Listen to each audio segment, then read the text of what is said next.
A lovely company called ROKR reached out to me and asked if I'd like to build one of their beautiful 3D wooden puzzles, and of course I jumped at the chance.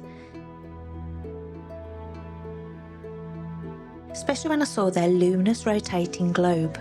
I thought that would look rather lovely, glowing softly in the corner of my craft room, like something you'd find in a wizard's study.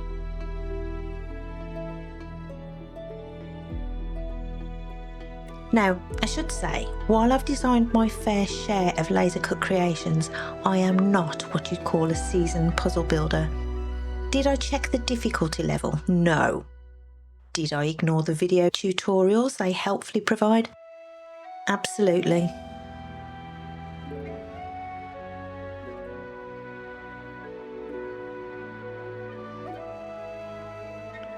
I decided to go in blind and build it straight from the instructions, a bold choice for a novice. Things started out well enough. All the pieces were there, the parts were clicking beautifully, and I was feeling quite accomplished.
Until I wasn't.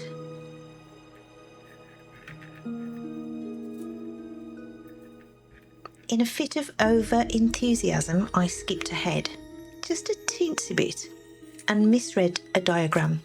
I thought I needed to attach the globe sections to the bottom gear right away. I did not. But there I was, confidently slotting pieces in where they had no business being, and eventually turning to glue. Super glue, the point of no return kind.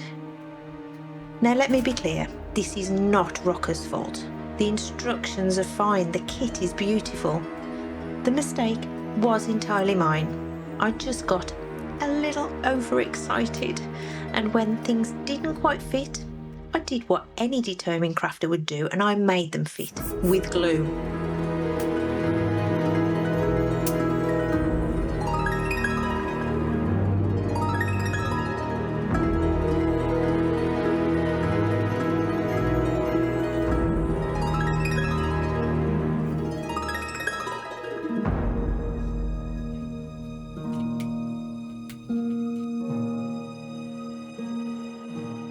Unfortunately, gluing that bottom cog meant the neat little slots for the map tabs were no longer available.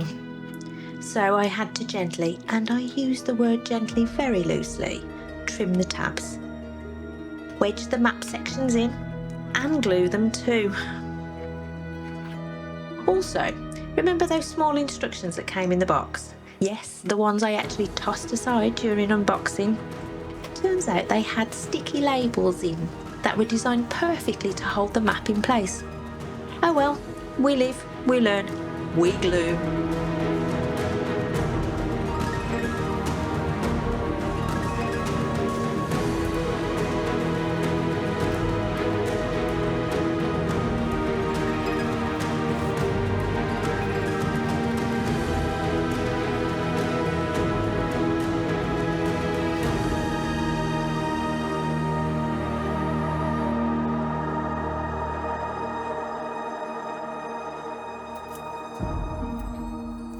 Eventually, everything held together with a little persuasion and a lot of patience, and I did end up with a fully formed globe. True, I broke a couple of the side pieces in the process, but they got lovingly glued back on, and you really can't tell from a distance.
After the slightly chaotic assembly phase, I actually followed the instructions properly for the rest.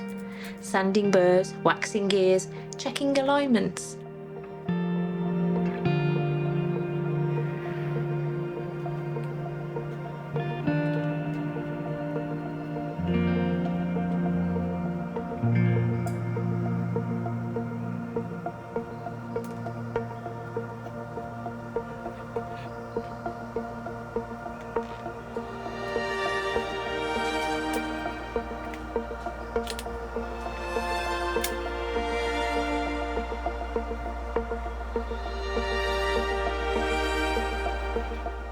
And it was incredibly satisfying to watch the mechanism turn smoothly, like magic, if magic came in flat pack.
It wouldn't really be a me project if I didn't put my own spin on it.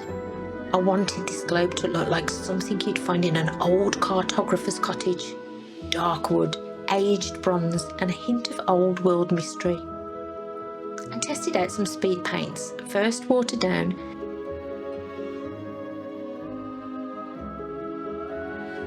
then mixed with varnish to get the right coverage and warmth.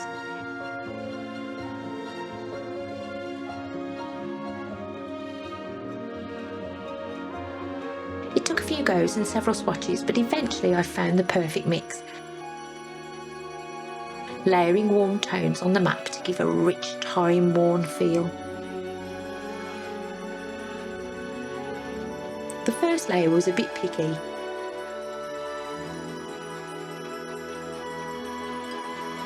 After the second coat, it looked much better.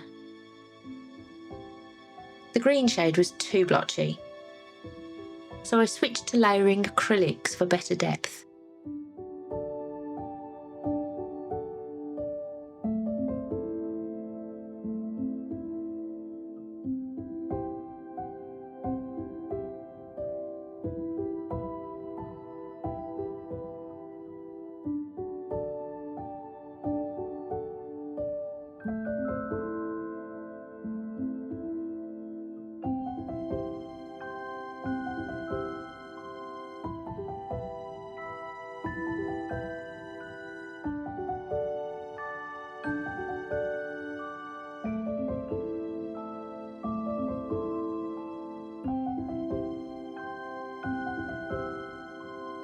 Came together beautifully in the end. A lovely patchwork of earth tones and antique charm.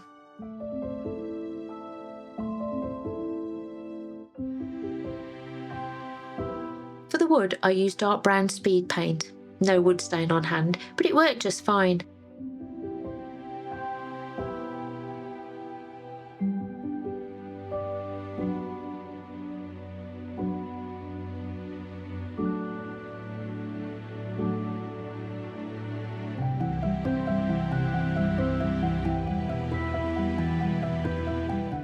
And for the bronze effect, an undercoat blend of acrylic, mica powder and a tiny splash of water to make it glow.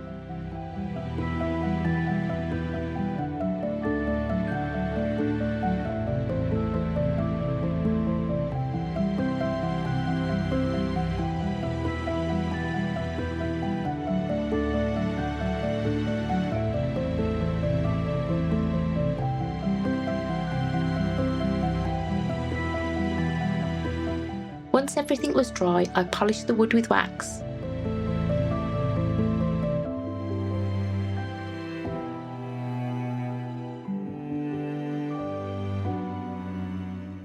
And added a homemade rub and buff mix to the bronze parts, using shoe polish and a touch more mica powder.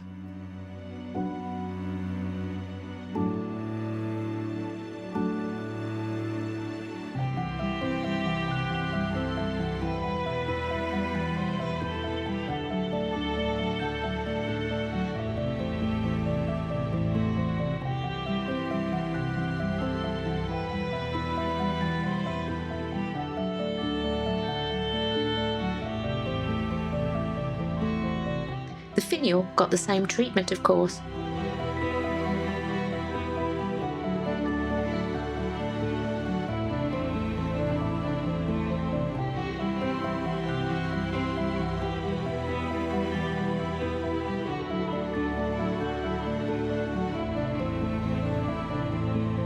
And here it is, my glowing spinning globe lamp. A few missteps, several lessons learned, but overall a build I'm proud of.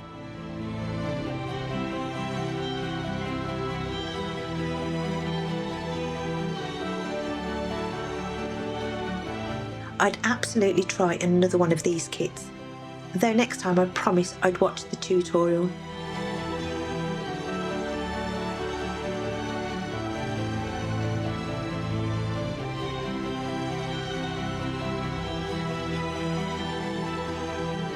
Thanks ever so much for watching and joining me on this slightly glue heavy journey. If you've enjoyed it, I'd love to hear from you. Let me know if you've built one of these yourself.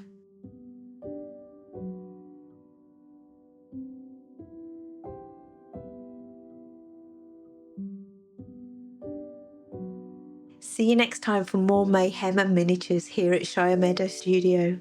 Bye bye for now.